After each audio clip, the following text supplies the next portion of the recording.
took out a light pole, yo. Man, can y'all believe this? Look at this, y'all. This truck right here ran into an electric pole right across the street from our salon, y'all. And they gonna shut down the whole plaza electricity, y'all. Look at this, no lights, man. And I got an appointment coming in like in 20 minutes.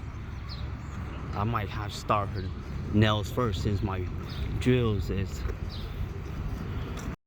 Let me go ask this man real quick how long electricity gonna be back on.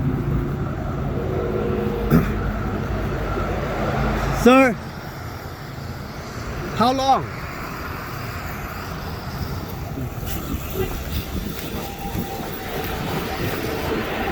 How long do you think the electricity gonna go back on?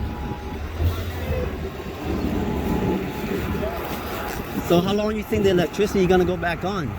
It's gonna be probably not till later today, like late afternoon probably. Oh really? Yeah. Because this is pretty bad, huh? Yeah, they did some switching, so they were able to get some customers on, and I think part of them all. Okay. Because yeah, my plaza's right here. Yeah, everything on like from this side to the lines come across. Yeah. Yeah, I think all that's de-energized, and until they get this repaired, they can't turn it. So more likely, I say 5 hours, you think? Oh, probably longer. It's gonna the crew, the work. They're not here yet? No, they're not here yet. Yeah, this happened probably like close to 6 in the morning. Oh, 6 in the morning? So they still have to come like and get the truck out of here. Is the guy okay?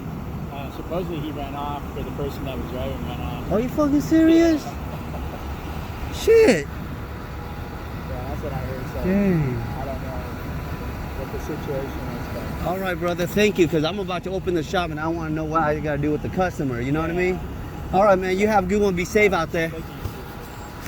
That's crazy. You hear that?